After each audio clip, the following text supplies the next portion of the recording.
और इस बीच एक बड़ी खबर आ रही है। लेबनान में यूएन सिक्योरिटी काउंसिल में दावा किया कि जब सीज फायर चल रहा था, सेनाएं पीछे हटाए जाने की बात थी, तब इजरायली सेना ने 816 बार अटैक किया।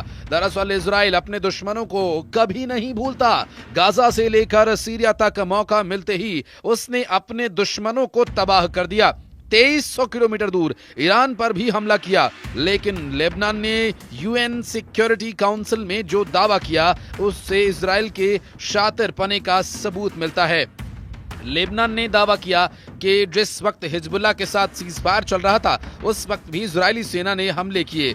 एक दो बार नहीं, 816 बार लेबनान में अटैक किया। लेबनान के विदेश मंत्रालय ने यूएन सिक्योरिटी काउंसिल से शिकायत की है, दावा किया है कि सीजफायर के बावजूद इजराइल बार बार लेबनान पर हमले कर रहा है। 27 नवंबर से 22 दिसंबर के बीच जब सीजफायर चल रहा था, तब इजराइल ने ताबड़तोड़ हमले किए, बॉर्डर से सटे इलाकों पर गोलीबारी की, घरों को निशाना बनाया और यहां तक कि जहां आम लोग रह रहे थे उन इलाकों को नष्ट कर दिया, सड़कें काट दी। लेबनान ने कहा कि अगर ऐसा ही चलता रहा तो सीजफायर की बात तो दूर, यहां शांति के लिए अंतर्राष्ट्रीय प्रयासों को भी गंभीर खतरा है। दरअसल 27 नवंबर को इजराइल और हिजबुल्लाह के बीच सीजफायर का ऐलान हुआ था।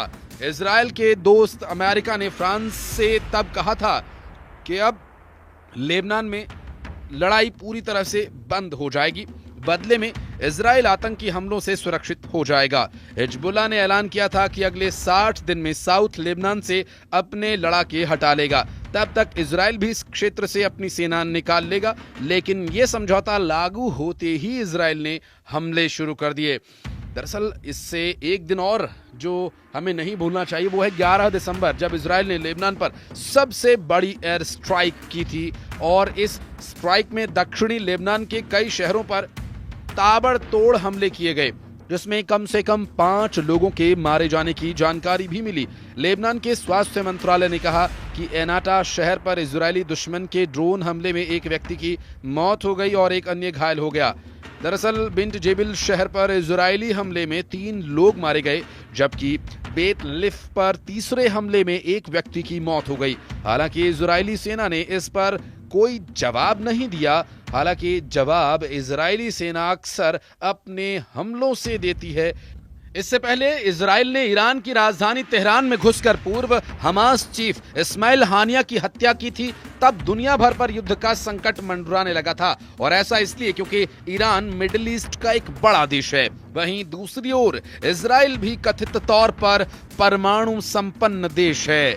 दरअसल दूसरी ओर इजराइल की क्षमता पर या इजराइल ने सीधे तौर पर जो कदम उठाया, यदि उसे देखा जाए, दरअसल इजराइल ने सीधे मुंह तेहरान के गेस्ट हाउस में हानिया की हत्या की जिम्मेदारी नहीं ली थी। करीब 5 महीने बाद इजराइल के रक्षा मंत्री केट्स ने सोमवार को अब इन हमलों की जिम्मेदारी ले ली है। हालांकि ऐसा करने के पीछे उनकी मंशा ईरान को नीचा दिखाना नहीं, बल्कि यमन में बैठे हूथी विद्रोहियों को चेतावनी देना है। आपको बता दें कि इस्माइल हानिया की तेहरान में हत्या के बाद ईरान ने इसका बदला लेते हुए इजराइल पर जमकर गोले दागे थे। इजराइल पर जमकर गोले दागे गए थे। जवाब में इजराइल की तरफ से भी ईरान की सरजमी पर एक के बाद एक हमले किए गए। हानिया को इजराइल के पिछले साल अक्टूबर को देश पर हुए हमले का मास्टरमाइंड मानता है।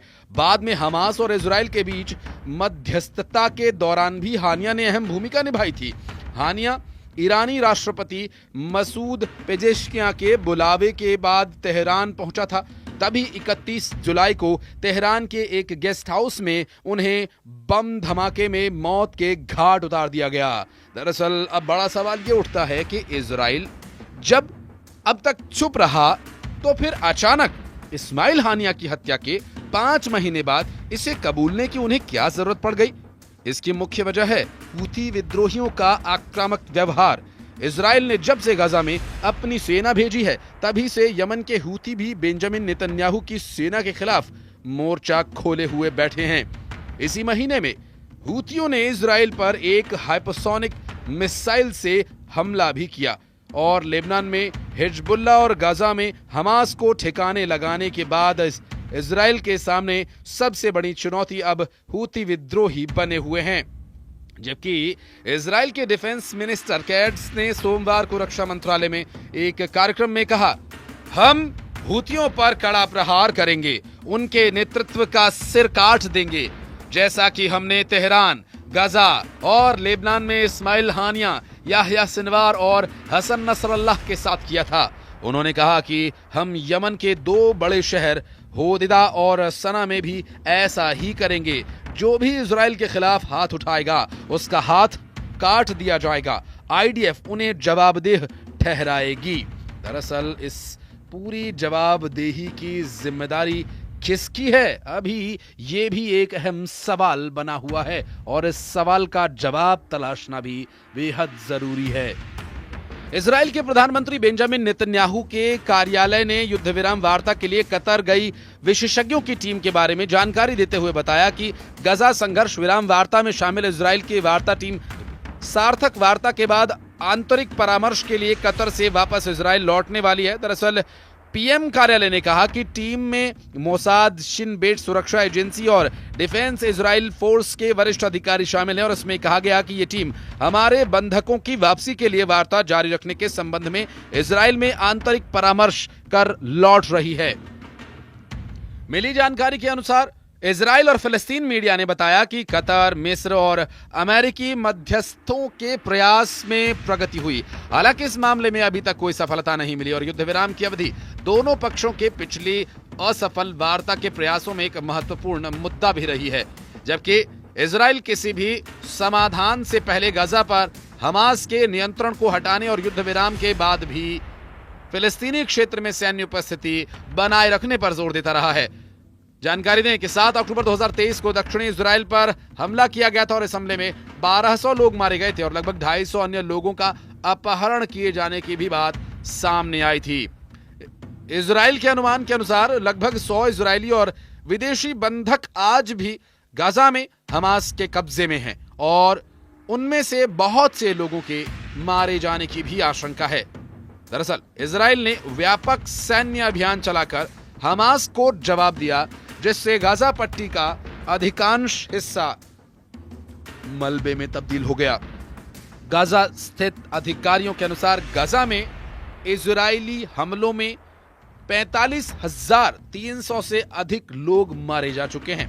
आपको बता दें कि ये सार्थक वार्ता क्या विशेषज्ञों की टीम की सफलता साबित होगी।